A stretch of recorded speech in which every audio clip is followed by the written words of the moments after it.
All right. Well, I don't think anybody else is going to join us. And if they do, I'll just add them into the conversation. But I think we should get started. Does that sound good with everybody? Okay. So just a reminder that I am recording and this, yes, I am recording and I'm going to post this to the YouTube channel probably sometime like tomorrow morning, afternoon, I don't know, something like that. And if you guys have any questions, there's only a few of us. So you can write in the chat box any questions or comments that you have, or you can just do like the good old like lift up your hand and then I'll see you and I'll let you know when you can jump in. I'll keep note to lift my hand. Oh, yeah. Antoine, you just lift your hand up, it'll be fine. I'll totally know. Oh, Lord. Okay, so first and foremost, I want to say thank you to Sean Miller for joining us and taking time out of your day to answer our burning questions. We so appreciate it. Thank you guys. Thank you for having me. This is really exciting. So, Sean, maybe we should start off with maybe talking a little bit about yourself and your background and how you became an associate agent. Sure. I first I just have to make one small correction. While I appreciate the job title, I'm actually just an associate. I'm not an agent quite yet. So while I appreciate the title, I can't allow it to go on. Yeah, I am, my job title is an associate, so I am technically an assistant, but the title of associate means that I am doing agent work without being an agent quite yet. So I'm doing a lot of hands-on agent work, but I haven't quite made the step up to agent level yet. Okay. But I appreciate that. Is that something that you are working towards? Like, is that what your end goal is, to be an agent? Yes, yeah. Which is kind of the best thing about my position as an associate, where I'm still at the assistant level. So I'm learning, like every day is a learning experience. So it's incredible. But I still have that safety net of not being an agent. So I'm not responsible for making the big decisions quite yet, because I haven't quite gotten there in my experience. So I have the opportunity to still learn and still grow with what I'm doing. Okay. Okay, so let's backtrack a little bit. How did you get to be an associate? Okay, well, it's kind of a strange uh, progression. So I went to Humber College for theater production with Kelsey. That's how we know each other. Best years of my life. We loved theater school. So I started off as a stage manager when I graduated from theater school. I worked as a professional stage manager for about 4 years. And it was an incredible opportunity for me to get to work with so many different kinds of artists, actors, designers, directors, other stage managers who are artists. We have to classify that they are artists. So it was really incredible having like 4 years of really solid arts administration experience, and working with different companies. Because when you work in theater, as you guys know, you do a show and then it's done, and then you do another show and then that's done. So when that's your job, every couple of months you have a new job. So it's kind of scary and it's exciting. So every year I maybe had 5 to 6 new jobs. So I was meeting so many people, doing so many different kinds of shows. So with all that experience, I got to work in really small theaters. I got to do a lot of site-specific theater. For those of you who don't know what that means, it's essentially outdoor theater, or theater that's not in a traditional theater space. So I did a show early in my career. I got to do a show on Toronto Island, which was a lot of fun. Running around outdoors in the middle of summer was an experience I never thought I'd get to have. I got to do a show in a park in the middle of winter as well. So every show was just like a building block of experience. I got to work with big companies as well. I went to Winnipeg and I worked with the Royal Manitoba Theatre Centre for a show, which was really fun. They're a big theatre company. I don't know if they're about the same size as the Sudbury Theatre Centre. I've never been. I think they're bigger. They're bigger? Okay. Yeah, they're definitely bigger. In my image, they're both kind of those large essential theaters. Yeah, I got to work there for a show, which was super cool. Also getting to travel for work was really fun. And then I got to spend 2 seasons at the Stratford Festival, which was also an incredible experience. And that was always my goal. I wanted to eventually end up in Stratford and see where I could go from there. And I did my 2 seasons. Usually when you start off there, you do you do a PA, a production assistant position at one specific theater. And then usually if you do a good job, they'll bring you back for an apprenticeship for the next season or in a couple of years, whenever. The timelines are always a little bit spotty. But I got to go back for a second season and I had a fantastic time and a really cool experience working on a show there called The Changeling. But I got to the point where I thought, okay, I've had enough moving around. I kind of want to settle in Toronto. I want to move back home. I want a more stable job. So I was thinking, what can I do while I'm still working in the arts, but have some stability where I'm not moving around every few months? Because there is a lot of that, which is a lot of fun. And I was really fortunate enough to also know a couple of people who work in the agenting field. Sometimes you'll come across them at opening night parties or just friends of friends. But another person that me and Kelsey went to theater school with also works at an agency, and I reached out to her and I said, what is the process of getting into this field? Because you can't really go to school for it. There's not really a program out there. So I was like, what can I do to kind of make myself seen and make myself a viable candidate for a job in this field? And she sent me a job posting. I was really lucky. And because of my theater experience, the agency that I started at saw me as a really valuable asset because I had a lot of arts administration experience. I had theater experience. I had theater contacts. And I knew how an arts organization worked. So that those skills, that all of those building blocks helped me kind of get to this point where I wanted to start a new career still in the same industry, in the arts and entertainment industry, but it was kind of a sidestep. So I was really fortunate and lucky to find this position in the agenting world.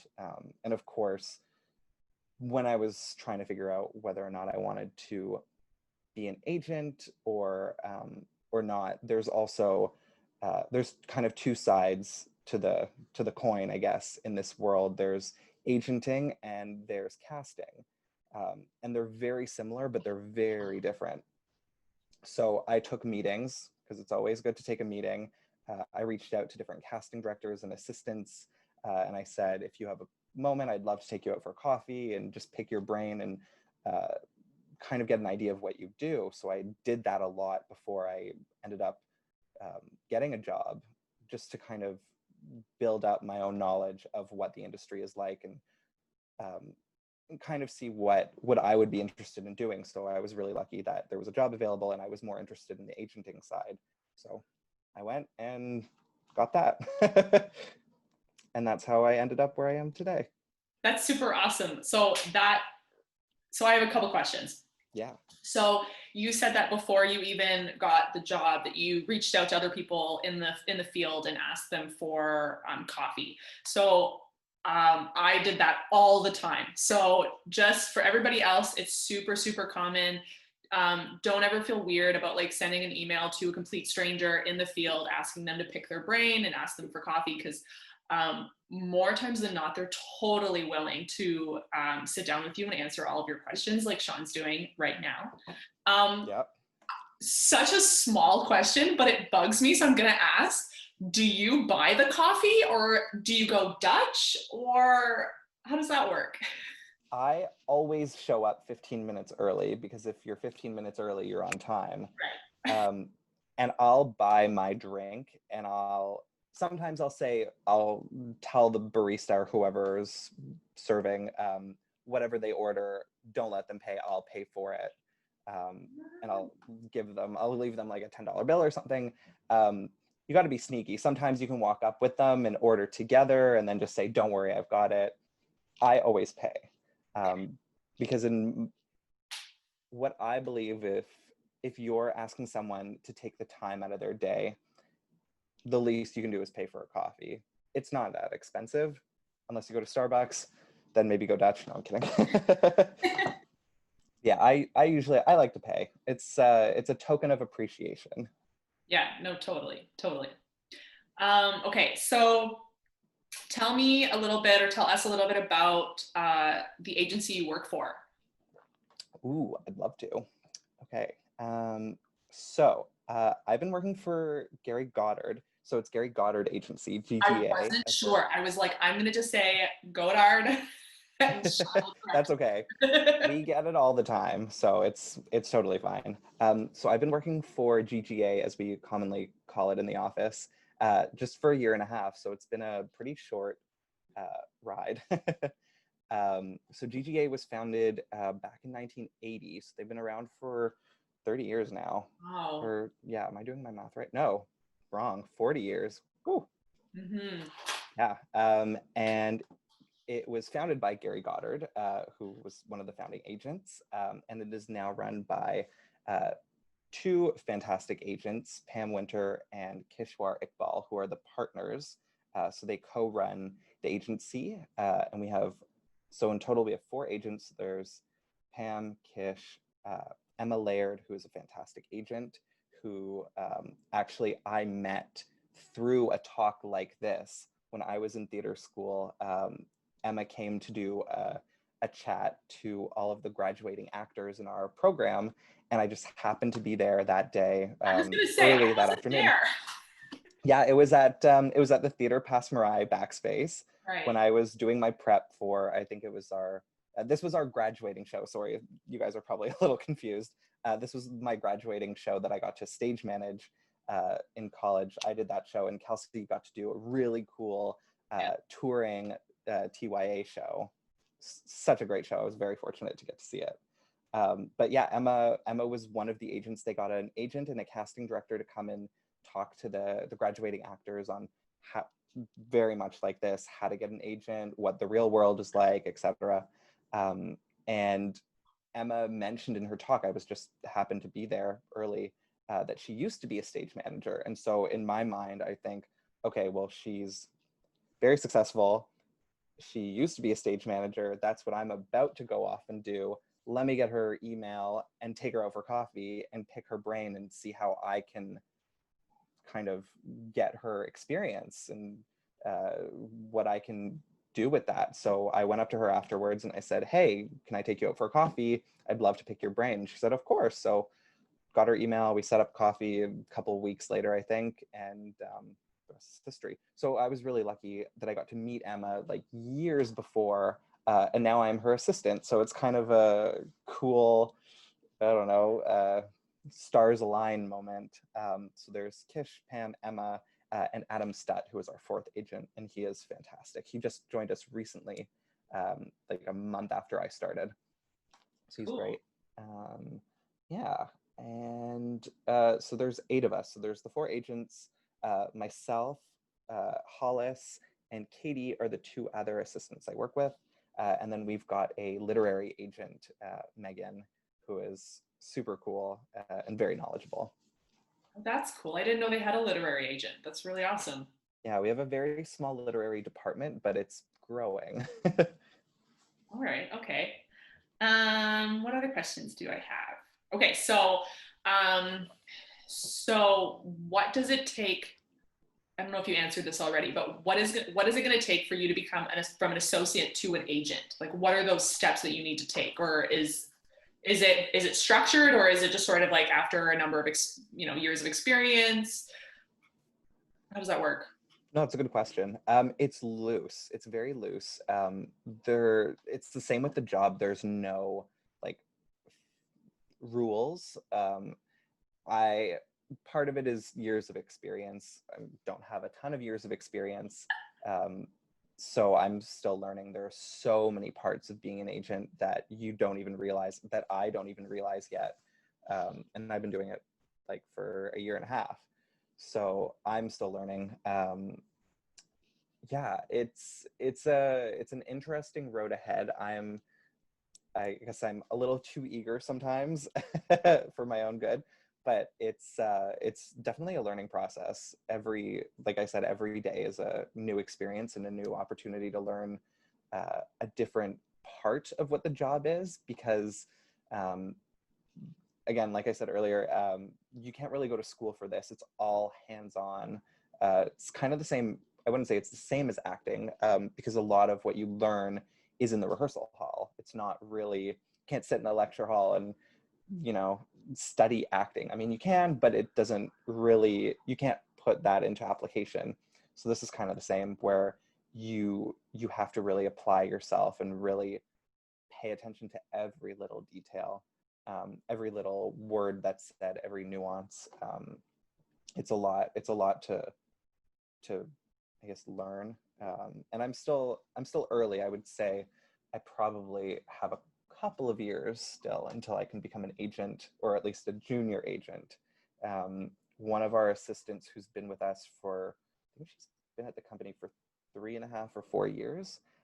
She most recently just got the permission, to become a junior agent, so she can start taking on clients. But it's a slow step. It's all slow steps. I hope that answered your question. Would you say that it's better to just like jump in with both feet, or sort of to take like a more like reserved like step forward? In terms of becoming an agent? Yeah, like in just in general. Like you said that sometimes you can be really eager. Yes. Do you think it goes over well just if having somebody like really like jump in and just like try things out and not be afraid to ask questions or try new things or try new tasks, than Oh yeah. to like be somebody that's gonna like wait to be told exactly what to do? Yeah, 100%. You know what? Actually, it depends. Because sometimes you think you know what you're doing. You've done this 100 times. Oh, I've sent out auditions like this a million times. I know what I'm doing. But you'll always miss a note, or you'll always miss a nuance. There are a lot of times where I'll be like very reactionary and I'll want to jump on things. But that's not always the case. The most interesting thing I've learned from the agents and just from observing them is that every situation is different. So you really have to oversee all of the moving parts. It's kind of like a chess game almost. Not every round of chess is the same. So you kind of have to see what's happening. Every client is different. Every role they're going to go out for is different. Every negotiation is different. So there's a lot of nuances in every little bit. There are definitely some times where I'm a little bit too excited, and I'll jump into helping, or I'll jump into an email or a chain or whatever, a little too eager for my own good. But again, those are learning experiences. I learn when to sit and think, and when to be quick and reactionary, when I need to send an email or when I need to pick up a phone and call someone. It's every instance is different, but that's kind of what I like about it, is every time I do something, I learn something new, and it's up to me whether or not I want to apply that or ignore it. Because there are so many different instances that come up, it's hard to catalog them all in your your brain or in your memory. So it's tricky. It depends. Would you say that there are a lot of transferable skills between stage management and what you do? Oh yeah. Oh yeah.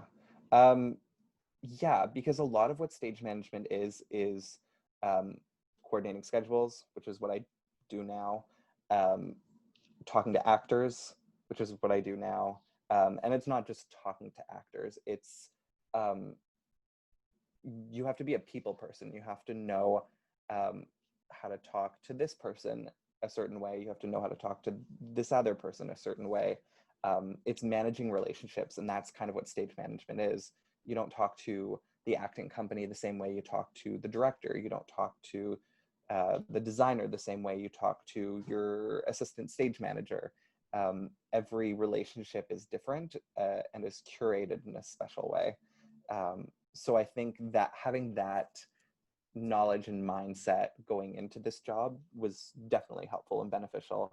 But then also there's moments that I struggled a lot early on in getting settled into this job. I will admit I'm not great at sending emails. Now I'm better. Which you think sending an email, that's so easy. You just say hello, whatever, type. But there's a nuance in an email. You have to have all of the right information. It has to be easy to read. It has to be clear, concise. And a lot of stage management is in-person interaction. It's all in person. I think the only time you really send emails is when you're sending a schedule. Uh, so, or, the odd bit of communication in my experience. So that took a little bit of getting used to, but I think in terms of the people skills, it was definitely there. So I'm thankful for that experience. Okay, so walk us through like a typical day. Ooh, okay. Well, like I said, I send emails. I send a lot of emails. I don't know, it's quite boring and administrative. I know it seems like a glamorous, exciting job, but it's there are moments where it's exciting. But I read breakdowns for new projects that come out for theater, film, and TV projects, and sometimes animation or voice. I send auditions. I update calendars. I update resumes. I read scripts when I have some spare moments of the day. But it's actually kind of, I wouldn't say it's a boring job, but it's just very administration heavy. So it's not too glamorous. But yeah, oh man, love to go back to the office and relive those days. Yeah, so I'm guessing you're working from home. Yeah, yeah, I've been working from home since mid-March, which has been, I mean, it's tricky for everybody. It hasn't been too awful. Thankfully, I have a table, I have my computer, I have access to the internet. So it's doable. And I mean, since March, the industry's kind of quietened down, and it's gotten a little bit slower. So it hasn't been too hectic, but it's been pretty busy in the past month. So yeah, it's just a lot of emails. I'm usually just on my email all day, responding to little things that come up. A lot of little things. Okay, so if you don't mind, I want to switch gears a little bit, and I want to focus now more on um, actors and the relationship between an actor and an agent, or an actor and someone like yourself. So can you describe like what are some of the responsibilities that an agent has, and then what are some of the responsibilities that an actor has for one another? Okay. Well, Or like expectations, I guess I should say. okay. Um, Excuse me. Well, it's again, it depends. Ooh, excuse me. Yeah, I know it's that old phrase, it depends. Um, because every relationship between an actor and an agent is different. It's a mix of a personal relationship and a business relationship. Because it's an actor is trusting their agent to manage their career, which is a lot of trust. When I was a stage manager, I was responsible for my own career. I went out and applied for my own jobs. You kind of hustle for everything yourself, but with actors, it's different because you're in such a big pool. The agent's job is to make sure that you're a visible fish. You're not just kind of like swimming around the bottom. You're on the top of that lake and people are saying, hey, look at that fish. That's a beautiful fish. That's your agent's responsibility, to make sure that you're visible, you're seen. And it's tough because there's a lot of fish in that lake. And it's a relationship based on trust too. So you as an actor have to be able to trust your agent and know that they're going to advocate for you. They're out there making sure that you're the most visible fish. And it's the same for the agent. The agent wants to know that you're going to trust them as well. The agent is out there hustling for you to get you work, to get you seen. And it's a really interesting relationship, one that I hadn't really thought of, especially working in the production end, because you interact with actors and they're lovely because they're people. They're your coworkers, but the relationship between an agent and an actor is a really special one, because sometimes they're the person you call in an emergency, whether or not it's work related or not. So it's a really cool relationship because it is very much based on trust. And for an actor, I mean, you always got to be on time. Like I said, if you're 15 minutes early, you're on time. If you're on time, you're late. But that's, I don't know, I think everybody says that in theater, right? Yeah, I think that's like across the board. Yeah. So you always want to be early. You always want to say thank you. Always ask questions too. Agents aren't angry if you ask questions. Be curious, ask them everything, because it's a different side of the business. They're dealing with the business end of the business. So it can get a little complicated. So if you have an agent that's throwing a lot of jargon and phrases at you that you're not really sure what they mean, ask and they'll say, oh, I'm sorry. Silly example, but sometimes I'll use the phrase in an email, EOD, which stands for end of day, which is commonly thrown around with agents and casting, but actors don't always know that. So one time I wrote EOD just to save, I don't know, 2 seconds on an email when I could have just written end of day. And an actor asked, what does EOD mean? I said, oh, I'm so sorry. It stands for end of day. It's just like fast lingo, which we use often because you're sending so many emails, just anything to cut a corner. Yeah, ask questions. If you don't know something, ask, because usually somebody will want to answer. So you talked about how trust is so important.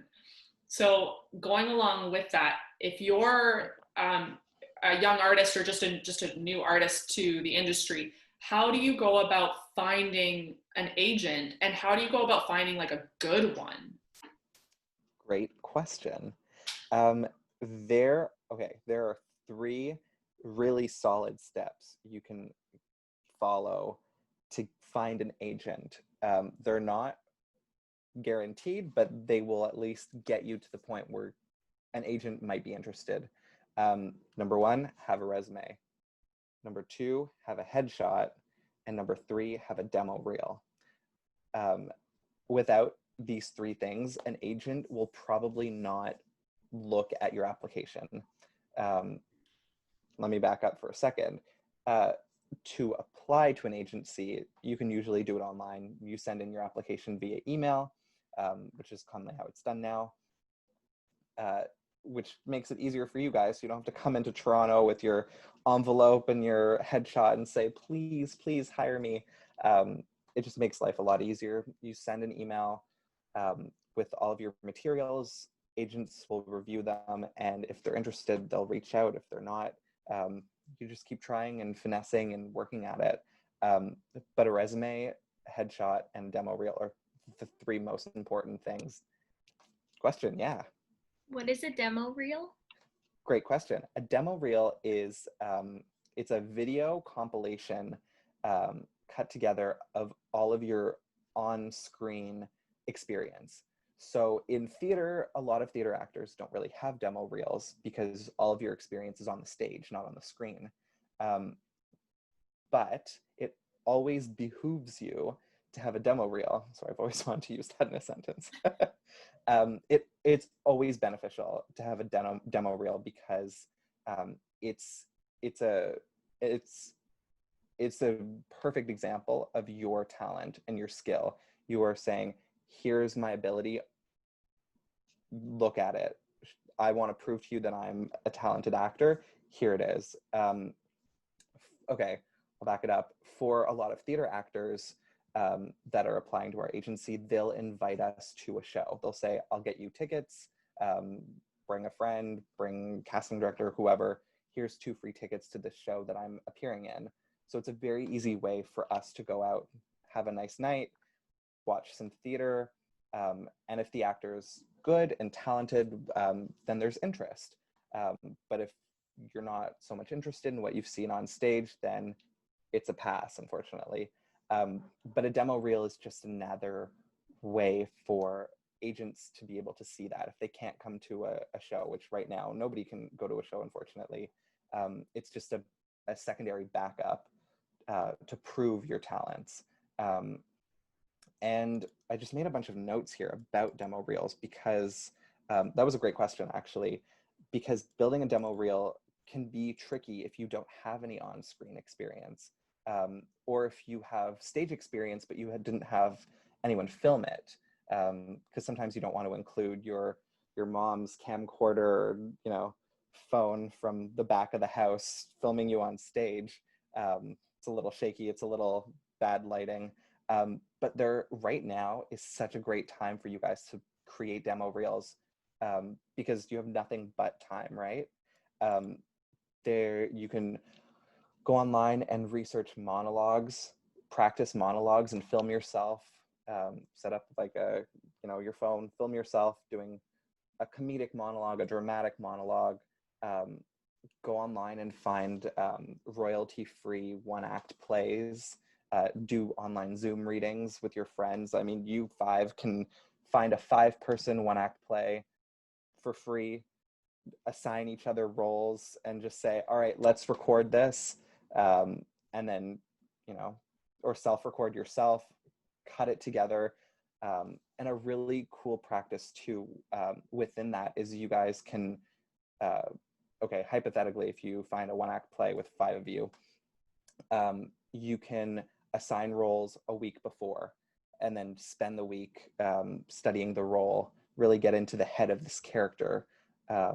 Or you can do it the day before, read it once, and then kind of do a bit of a cold read, or do it, send out the script to your friends an hour before. So you're really, really fresh on the page. You're reading the character, you're getting to know them, the character as you're kind of reading. It's not really great for acting ability. I'll leave that to Kelsey to to say what the best method is, but there's different ways to kind of hone your skills on camera, because when you're on camera, it's nothing but you. It's the same thing when you're on stage.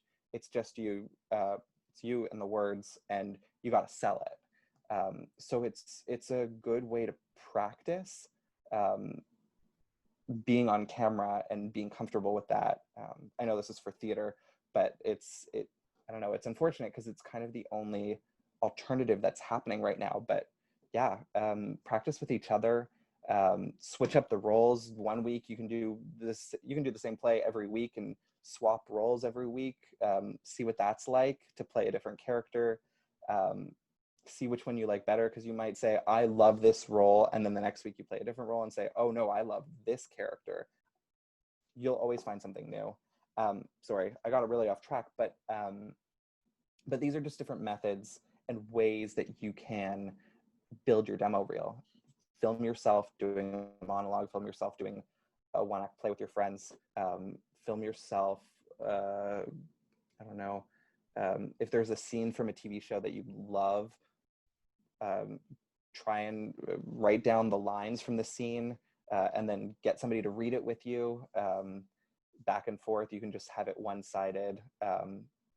There's so many different ways to kind of build a non traditional demo reel, just to have yourself on, like, filmed on camera, and then just say, in this monologue, I'm hysterical. In this scene I did with my friends, I'm dramatic. In this, I'm, melodramatic. The demo reel is kind of the best way to prove that you have chops. Okay, so question. Yes. Questions. How long, is there like a length for a demo reel that you're looking for, or like a number of like different like pieces that would be like most beneficial? Great question. It depends. Some of our clients have like 2-minute demo reels where it's a lot of quick scenes. One of our clients who did a recurring character on Letterkenny, his is just comedy. He's a fantastic comedian. And it's just like clip, clip, clip. It's really fast. It's really punchy and it's funny, but that's what he's good at. And that's kind of what you can sell him at. Some of our clients have, like, not a lot of them, but a couple of them have like 10-minute demo reels because they've been in this movie and that movie. So you want to feature every single movie and you want to feature every single scene, but it's one quick scene or 2 lines from this movie, or it depends. It depends on how much you want to put into it and what features you the best. If you feel like comedy is your strong suit, load it with comedy. Don't load it, but play with it, edit it, give yourself more material to edit it down. And because you edit it yourself, you can make the cuts quicker. You don't want it to be like a YouTube video where it's like quick cut, quick cut, quick cut. That's not it doesn't really show your skills. It shows your editing skills, but you want it to show your acting skills. So you can kind of edit it in a way that makes you look the best. So that one of the questions we got from the SOS family was, what can young artists do right now when there is no theater? So obviously a demo reel is something they can absolutely work on. But you mentioned a resume. Now, for those who may or may not know, is there a difference between like a regular work resume as opposed to an actor's resume? Yes. I would absolutely recommend Googling what an actor's resume looks like, because there are so many different templates out there, and you don't have to steal the template. You can copy it. You can kind of have an idea of what all of them look like, and you can create your own. But it's essentially 3 columns. Most actor resumes are the project, the role, and the production company or producing company or the theater company / the director. And those are how almost all acting resumes are built up. But it's not just your credits, because you guys are so young, you might not have a ton of credits. Acting resumes include your special skills. So have you taken dance classes? Any kind of dance, that's a special skill. Any kind of athletics, any languages, accents, oh gosh, what else? Anything that kind of makes you stand out and seem unique or different, that's a special skill. Do you know any martial arts? Again, like anything that you can prove to someone else that I should be at the top of that fish pond, sort of. I'm a visible fish. That can go right on your resume, because an acting resume isn't about where you've worked. I mean, it's about the projects you've done. It's not just, oh, I worked at this store and then I worked at that store. It's interesting, and it proves that you have responsibility and that you're capable, but people want to know what you can do. Yeah, definitely look up a few. I mean, it's really easy. Just Google acting resume templates or acting resumes, and a bunch will show up on Google. Yeah. Have you, just because I'm curious, have you ever had an actor lie on their resume, said they could do something like horseback riding or play the piano and they couldn't? Um, n- no, not that I've ever like found them to be false. I've seen some like weird special skills on resumes that I was like, okay, that's an interesting one. Um, but nothing that's ever been proven to be wrong. What's been the weirdest skills? Oh God. Okay. One time I got an application where a guy said that he could tie the stem of a cherry with his tongue, and I thought, okay, that's interesting, but I don't know how that pertains to the application. Very Yeah, specific. just like a little quirky skill, but I am yeah. very impressed. Just want to say that. But Yeah, it was impressive. I just didn't really know what it had to do with the application. 10 out of 10 party trick. Exactly. I mean, but it was interesting. I read his resume. I thought it stood out to me. So things like that stand out. But you want to be able to back it up, because if somebody calls you in for a meeting and says, "This is an impressive resume. Can you actually do that?" And you might get called out. So be careful what you put on your resume. Have you ever had a casting agent ask you guys for artists that can do a specific skill? Like, does that ever happen? Oh yeah. Um, uh, just oh gosh, when was it? December, I think. Casting put out a breakdown where they were specifically looking for actors who can snowboard, um, which is a special skill. And thankfully, we had a couple of actors who have snowboarding on their resume. So we, sent them the breakdown. We said, "Are you 100% comfortable with snowboarding? Do you think you can accomplish this?" And they said, "Oh yeah, for sure. Put me in." And one of our clients booked the role. So yeah, it helps to have special skills, and because we knew that it was on his resume and we knew that this is something he could do, whether or not he still practices it. If I made an acting resume, I'd put skiing on my resume, but I haven't been skiing in almost 10 years, so I'd maybe be a little nervous, but could I do it? Probably. So what makes a good resume? Any like tips? uh, hmm um okay, what I will say, just because you guys are younger and still early in your careers, um, a good resume doesn't necessarily need to be packed with credits. Um, it can just have a couple of shows. Um, a good resume for me is clean. I've seen some people apply to agency, like our agency, um, and like adults who know how to use Microsoft Word, and it's just messy. Everything's kind of moved over to the middle, or it's pushed over to the side. Um, the formatting's off. There's several different fonts throughout the resume. Just keep it clean, keep it concise, highlight everything, make it one font, make everything one font size. Um, yeah, just I think it doesn't have to be packed to the brim or full, as long as there's a couple of credits on there. Oh, I see you've done something. Oh, I see you've got these special skills. You're learning. You're growing. You're doing more, especially because you guys are young. So people want to see that you're learning and building skills, because that's the most important thing as an actor. We still have actors who take acting classes. I think every actor I know takes an acting class like once a year, because acting is a craft. It's an art, and you got to keep building it. You got to keep building the craft and the skills. And there's different kinds of methods to acting as well. There's not just one way to act.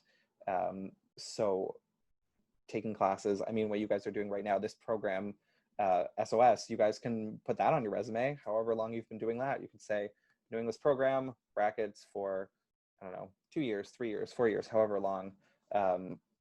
There you go. Now you have one bit of experience. Education is something you can add to your resume.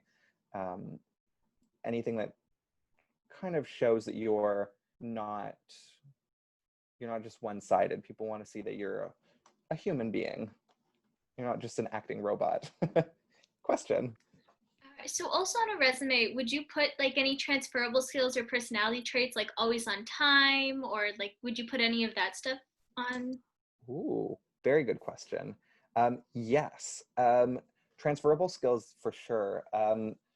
Personality traits, maybe not, but always on time is great, but you can spin it saying punctual. People, if I saw on a resume that you're punctual, that intrigues me. I like that. Are you punctual? Are you going to show up on time? If I call you for a meeting and you show up on time, I say, okay, check. I like that. So yeah, things like that I think are appropriate. Yeah. And one more question. When you're reading a resume, I know there's like so many different kinds of actors and acting roles out there, but in like any given resume, you're reading a resume and you see something and you're like, I really want to know like more about this person, or I'm really interested in having this person as a client. Like, is there any like, I need them on my team kind of thing? That is a good question. Sometimes it's not always in the resume. Sometimes it's in the headshot. Sometimes you see a really good headshot where you're like, wow, this person's face they don't have to be stunning and beautiful. It's not always about beauty. Is this person interesting? Do I want to watch them? Do I want them to tell me a story? And I think with a headshot, I know I talked about demo reels and resumes, but with a headshot, keep it simple.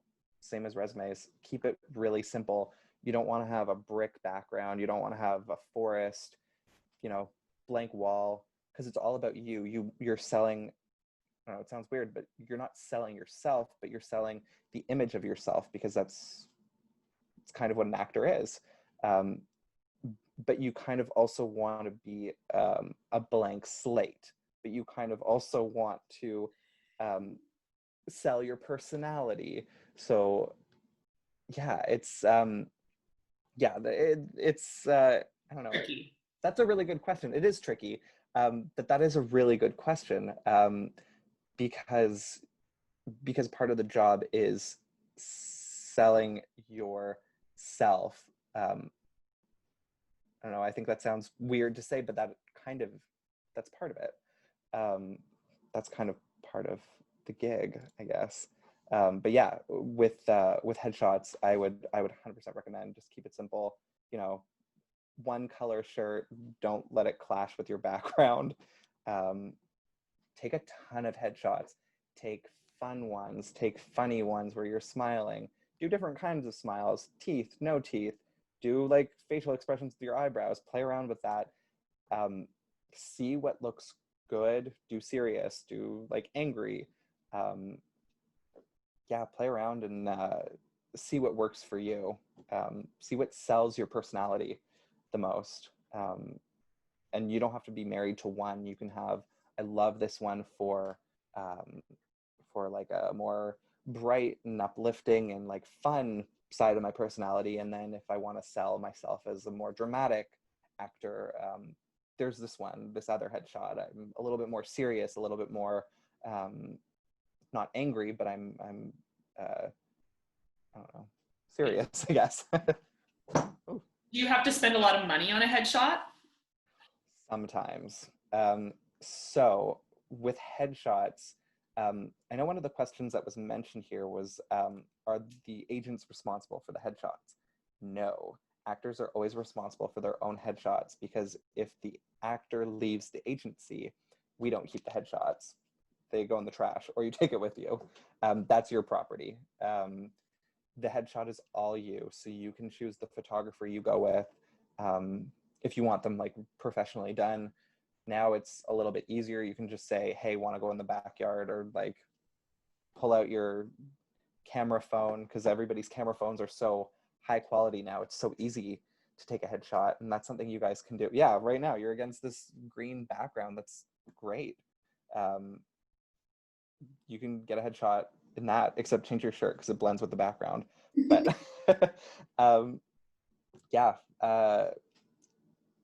you can spend a lot of money, and headshots can be expensive. They can be upwards of like $200-$300 depending on how long the sessions are.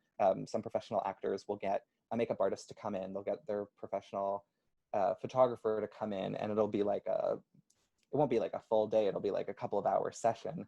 But photographers are artists too, makeup artists are artists too, you got to pay them.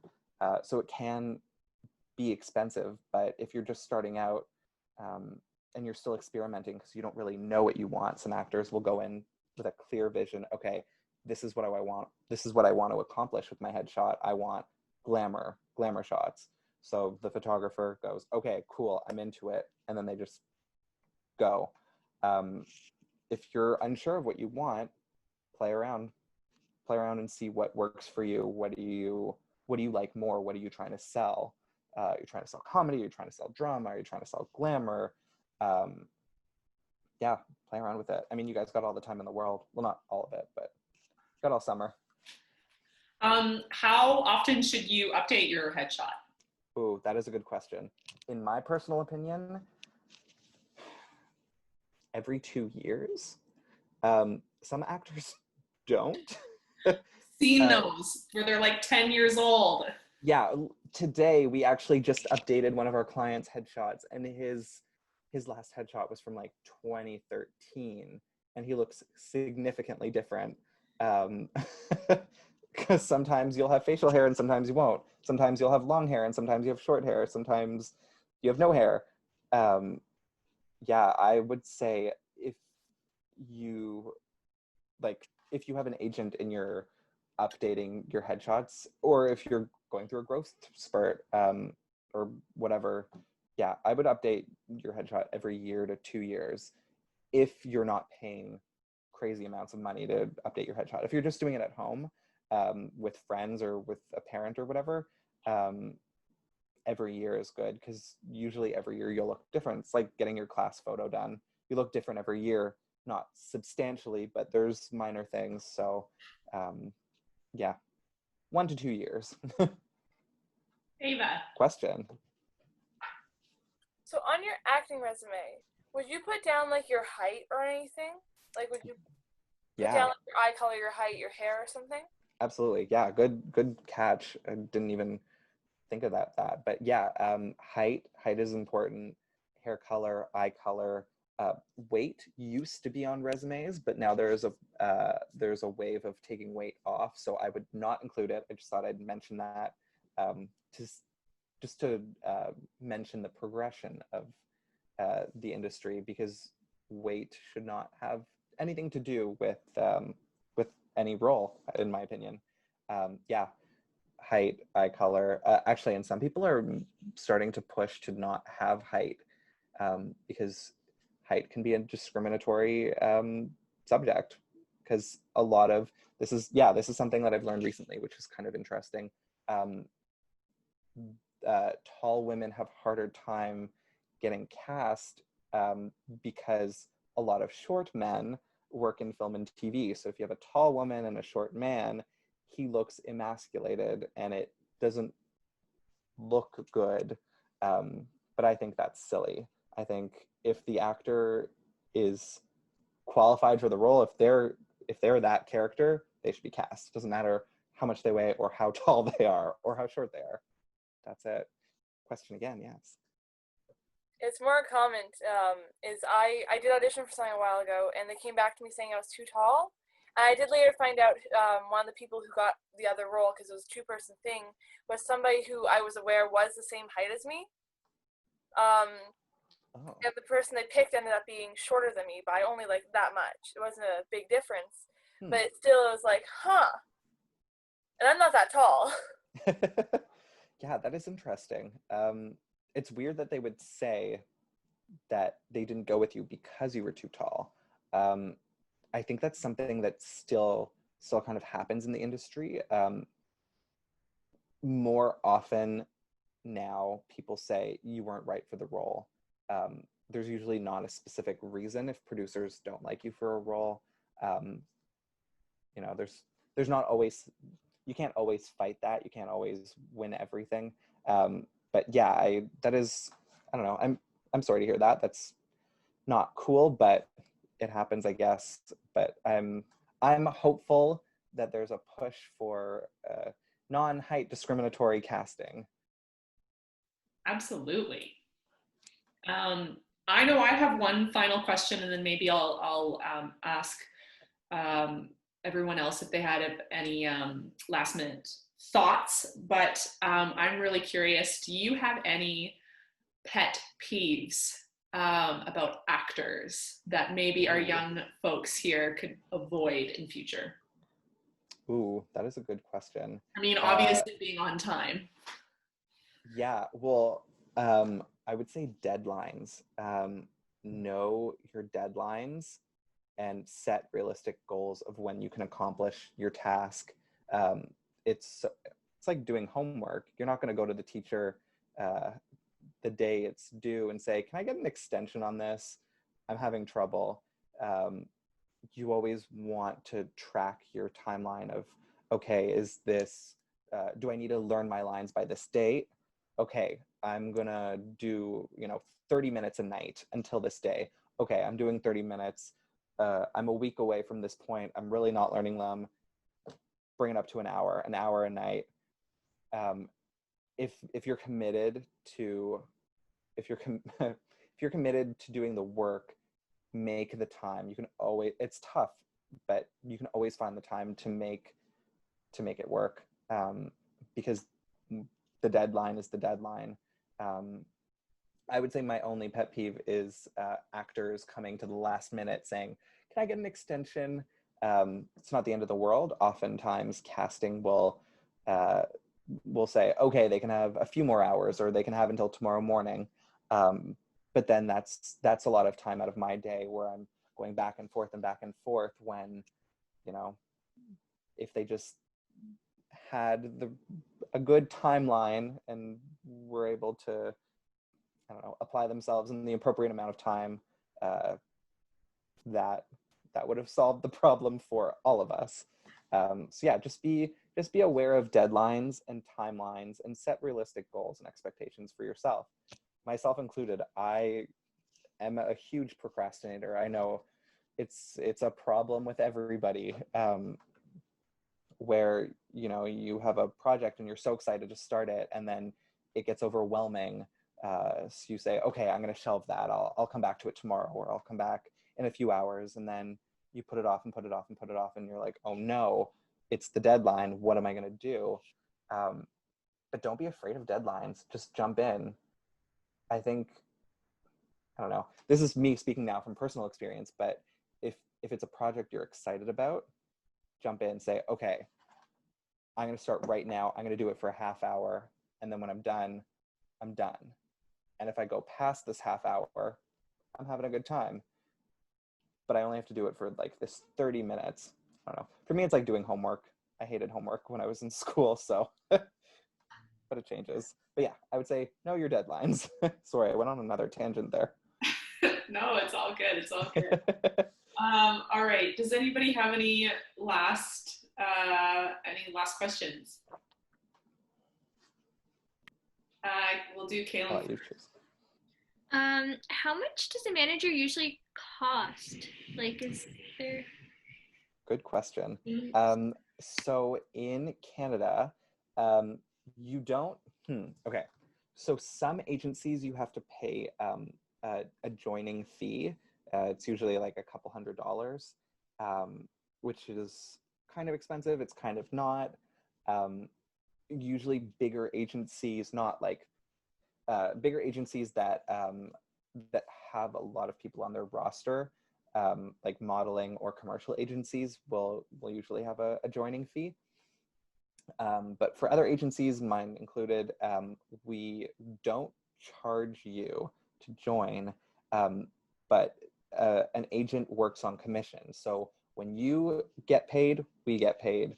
So for film and TV, the commission is 15%. So 15% of anything that you make, the agent gets paid that. And for theater, it's 10%. So 10% of whatever you make for a theater contract goes to the agent. So it's kind of like a finder's fee, because they've put in the work to find the job, coordinate all of the affairs, negotiate your contract, negotiate your fee. So it's kind of a small percentage that goes to the agent, and that's standard across the board in Canada, 10 or 15%. Cool. Jess. You kind of already answered mine. Oh, okay. Oh, cool. Awesome. Caleb. One more. All right. Yeah. How many actors does an agent usually have? Ooh, very good question. It depends. Some agents will have a very small roster, a very, very small roster, 15 clients. Some agents have rosters of a couple hundred people. It depends on what kind of roster you have. So that's another cool thing about being an agent is there's not one way to agent. You can have a commercial roster where you've got, I've got 30 females aged 21 to 25, and there's a commercial breakdown that comes out with a role for a female 21 to 25. Great, put all 30 in. 20 of them get auditions. One of them books the role, right? And some agents who have small rosters, usually small rosters, they have like higher profile clients. So you have less people to manage, but they're big contracts. So it depends. Anybody else? I have one more question just because you said that. Has there ever been, like with contract negotiation, has there ever been something like really quirky that you had to negotiate into a contract? Ooh. Like red M&Ms in the dressing room? It's like, right? That's like the classic. Yeah. I can't think of anything specific off the top of my head. But I've heard of like quirky things. If it's, you know what, quirky things like that are usually for musicians, because they tour a lot. So it's like weird food requests. Like they always have to have bananas and pineapples or something. But for actors, usually you eat whatever's on set. Or in theater, you don't really get food included. So yeah, I'm trying to think. Okay, part of negotiations for like film and TV are trailers, and I've always found this kind of it makes sense because when you're on set, you want to be comfortable, you want to have space because you're not always. It's not like theater where you're always in theater. You're not always standing around on set. The actors want to have somewhere where they can go back to and relax. So a lot of the time, actors will really want a big trailer. They'll want like a full wide trailer on set. And maybe I'm just a simple person and I just need like a corner to sit in or a comfy chair. Yeah, people are really particular about that, or about billing. That's a huge thing too. Where your name appears in the credits is a huge thing sometimes for actors. Whether or not you're first to show up, second to show up, if you're sharing a card. So that's another thing also. If you watch a movie or TV series now, pay attention to the credits. See who shows up first, who shows up second. One of the most interesting billing scenarios that I've noticed is in the Avengers movies, because they have such big casts and they're all huge blockbuster movie stars. Seeing the order that their names come in at the end of the movie is really fascinating, because you'll see whose agent negotiated what. For example, at the end of like the last Avengers movie, Angela Bassett, who plays the Queen of Wakanda, she's not really in the movie that much, but she's like in the middle. She had maybe, I don't even know if she had a line in the movie, but she's credited before a couple of other people who had a few lines in the movie. So it depends on your reputation. It depends on your agent. It depends.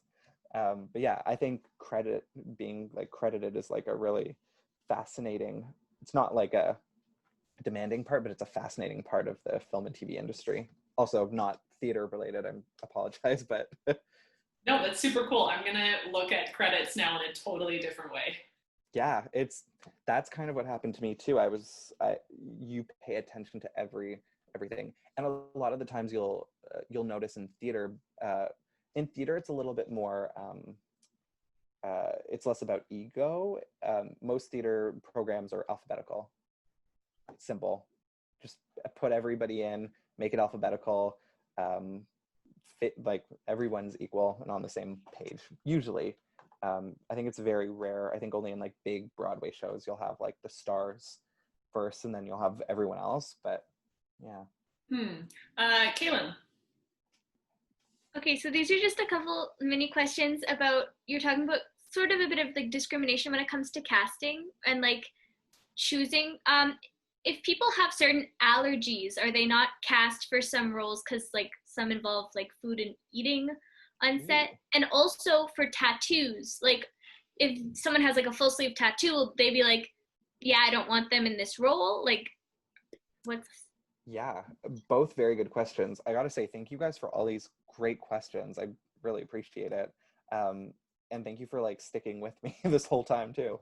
Yeah, for allergies, I wouldn't say it's discriminatory, but there are some moments.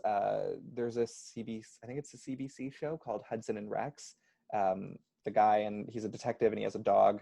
If you're allergic to dogs and you're gonna have a scene with the dog, you're probably not going to get cast on the show. So things like that. For food commercials, sometimes if it's a McDonald's commercial, you have to eat a chicken sandwich, you're not going to send it to your vegan client because they have to eat the chicken sandwich. So there's sometimes, they're not always, not always, they're not discriminatory moments. They're just, if you can't do it, you can't do it. And more often than not, you don't want to do it because you don't want to be, I mean, I would totally take a Claritin to spend a scene with a dog, but depends. What was the other question? Tattoos. That's a really good question because I am still unsure about that. I don't know.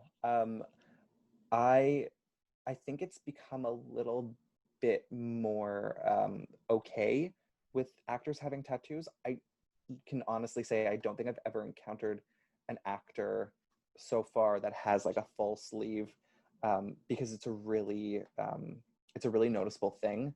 And there's some people that will say actors should be canvases. They should be blank canvases, which whatever. I think it's okay. Some actors have like little tattoos on their wrists or their arms or hidden on their body somewhere, which is fine. But I don't know because I've never been in that situation with an actor who has like a full sleeve tattoo or really noticeable tattoo. I was just going to say, I'll add to that. I've noticed that as well. Like when we were younger, I was definitely told, do not get a tattoo. You are a blank canvas, blah, blah, blah. And I've noticed in the last maybe decade, more and more actors with smaller tattoos for sure. And sometimes they cover it up, and then sometimes it just doesn't matter for the role that they're playing. And this is like film, TV, theater, like all of it. And you'll notice they're definitely a little bit more lenient towards just like showing the tattoo and not covering it up. Because sometimes they cover it up and you can tell it's covered up, and it's like, at that point, it doesn't really matter. But I don't think it's as much of a big deal. I think it would be a big deal if it was like, if you had like a face tattoo, like if you were like, what's his name? Like, is it that wrestler? I don't know. Mike Tyson. Yes. Yeah. Him. You know, he's only going to do certain roles. That's a lot. Exactly. Allergies and tattoos be something you'd put on your resume? Ooh. So if you're like, I'm allergic to gluten, would you put that on there as like just like a side note, or? No, it's not always something on a resume. Usually, both agencies that I've worked in, when you get hired by an agent, they'll send you like a welcome package, and in the welcome package is usually an info sheet. So it'll have like a list of what what are some of your skills? Rate them from 1 to 10. Who are your emergency contacts? Do you have any medical issues? Do you have any allergies? So that's usually where that will come up. But it's not something I've ever noticed on a resume. Same with tattoos. Unless you have like a huge tattoo where you're like, by the way, I have this like massive skull on my back. But yeah. Ava. So if you're going to like do a drastic like hair transformation, like chopping off all your hair or getting a tattoo, is that something you need to let your agent know? Like, is that something they need to be aware of before you do the change? Because I know, like, for cutting hair on theater, you usually let like your directors know prior to doing it. Yeah, totally. Yeah, if you're gonna get like a dramatic haircut where you don't really look like your headshot anymore, you have to let your agent know, because your agent's selling you. So if they're selling you for a role and your headshot has these beautiful long locks, but you just cut your hair to a bob, they're gonna say they need to know that. It can't be a surprise. And same with a tattoo. If you tell your agent, hey, I'm thinking of getting a tattoo, it's like a little music note, maybe like on my elbow or something. Be a weird place to get a tattoo, actually. But yeah, you just run it by them. If they say, cool, is it going to be small enough that it could be covered up with makeup, or like, what are you thinking? Usually it's a conversation. But if you're like really committed to the thing, yeah, usually just run it by them. And it's not always asking permission. It's just giving them a heads up. Because it affects them too, right? It affects how they sell you, and how they can get you work. So if you all of a sudden have like, you know, a massive music note on your elbow, it's going to be a little trickier, but it's cool. Yeah, those are definitely things that you'll want to swing by your agent. Cool. All right. Any other questions?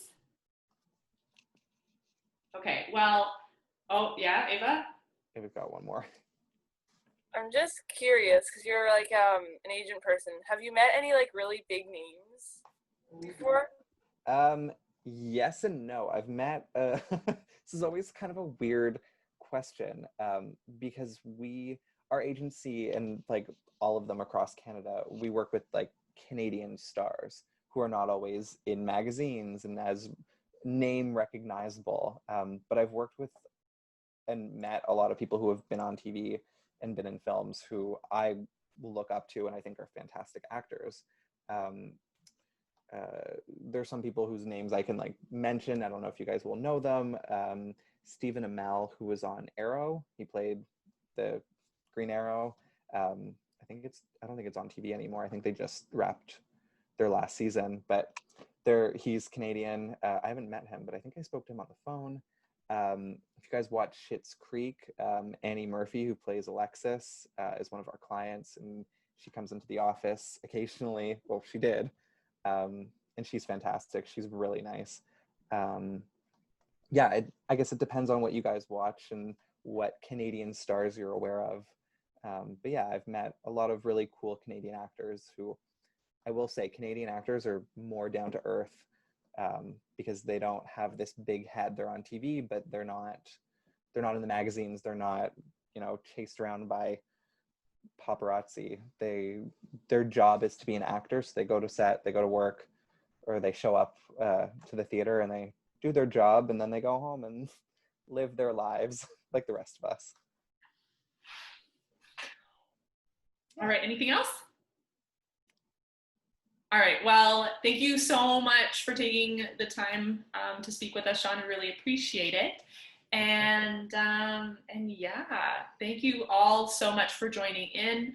Like I said, I'll post this interview to our YouTube channel probably sometime tomorrow. And yeah, do any of you have any like Sean Miller related questions for me? Because I also realized that Garrett and I, we haven't had a Zoom meeting with everyone yet. I know we kind of like pushed pause on our show and then left you in silence for several weeks. What a Looks crazy. like they have burning questions.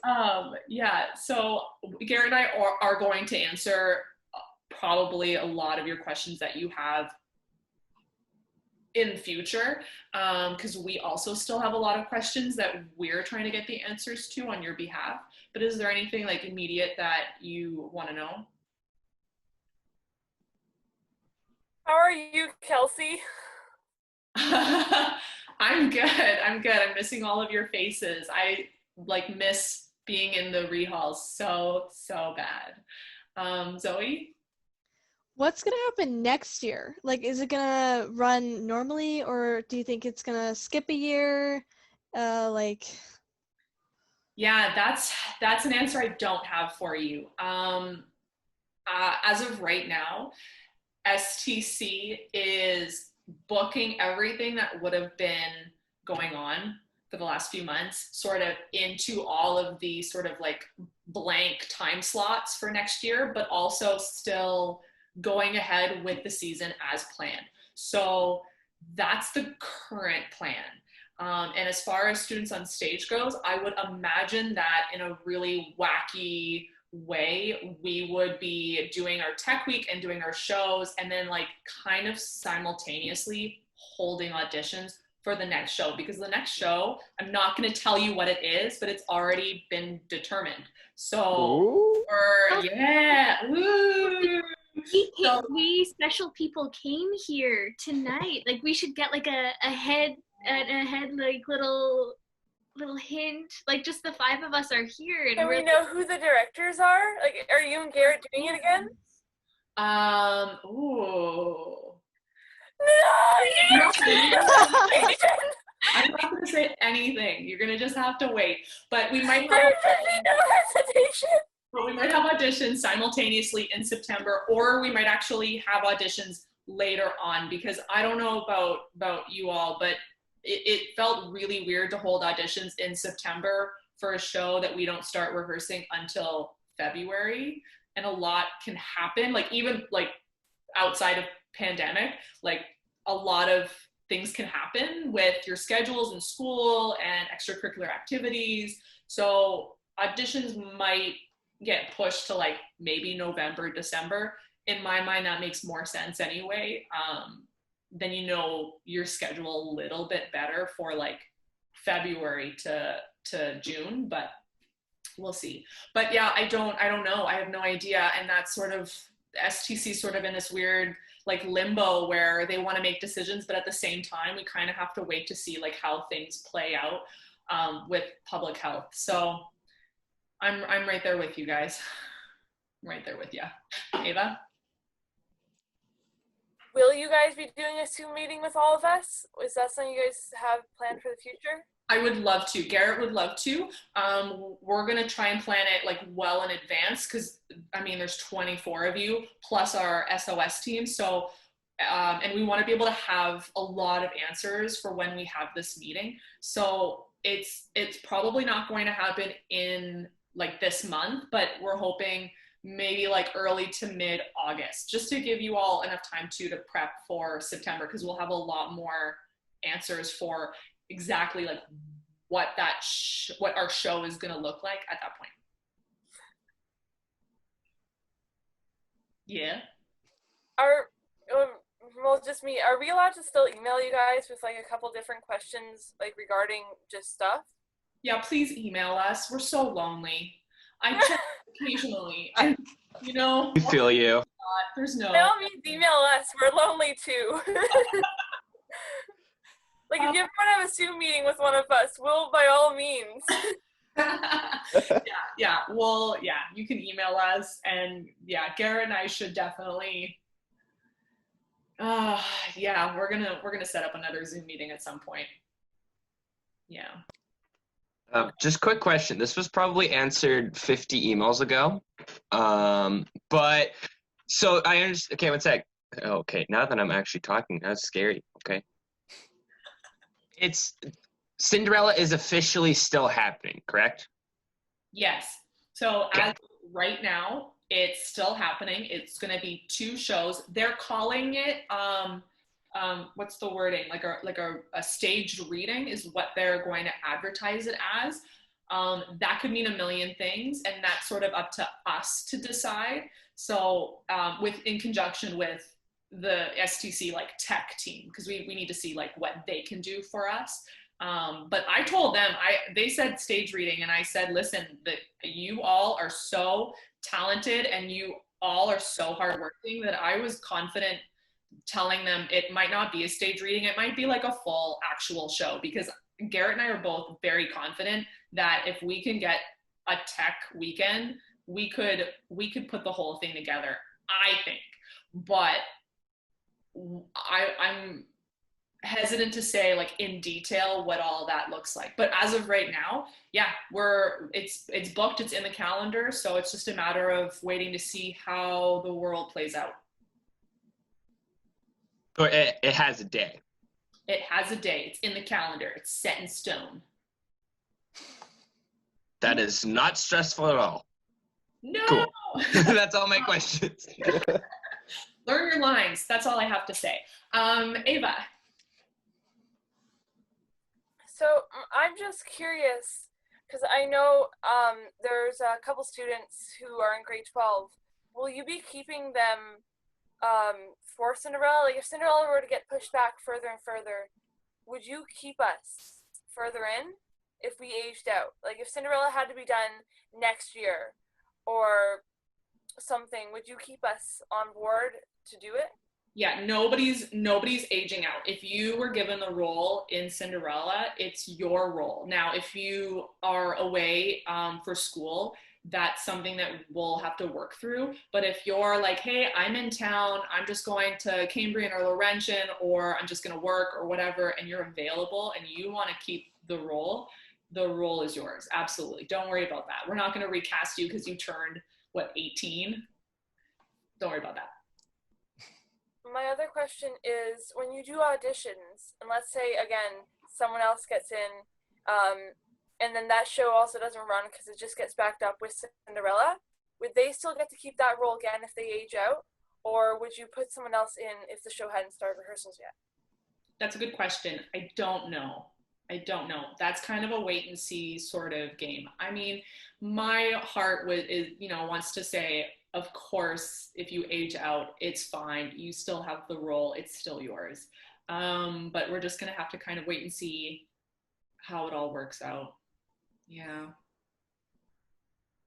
All right. Oh, I have one more thing that I forgot to mention. Yeah. I did a bit of research before this, just to share with you lucky few, although I'll send all these links to Kelsey and she'll share them with all of you guys. But I did a bit of research on casting and acting opportunities for you guys, because Sudbury is a little bit far from Toronto right now and people aren't really going back and forth. So I found there's one talent agency that kind of does representation for like Northern Ontario, for Sudbury, Sault Ste. Marie, North Bay, and Parry Sound. They're called 46th Parallel Management. So I'll send Kelsey their website. I'll forward that's it a along. great. Yeah, I think that might be a good place to start once you guys have built up your audition or your submission packages. I mean, it's close to home. It's a good like starting point. As well, there's Cast North is a casting office that does a lot of projects. I think up north, I know they do Letterkenny. I don't remember what else shoots in Sudbury off the top of my head. But if you want like on-set experience, I know it's not theater, but if you want something just to throw on your resume, I was an extra on this thing, it's something. And I think all you have to do is sign up. And I don't know if there's a joining fee. I should have done a little bit more research. But yeah, these are two great resources. And then I'm also going to send Kelsey ACTRA Toronto's agency directory, and they have this great directory of all of the Toronto talent agencies, and it specifies what representation they do. So some of them are modeling, some of them are commercial, some of them are principal acting, which is film and TV, it's not just extra work. So extra is just being behind the scene, like a background performer, and principal acting is like you're playing a character, you're featured on the screen. And so some of them specify if they do youth or children, if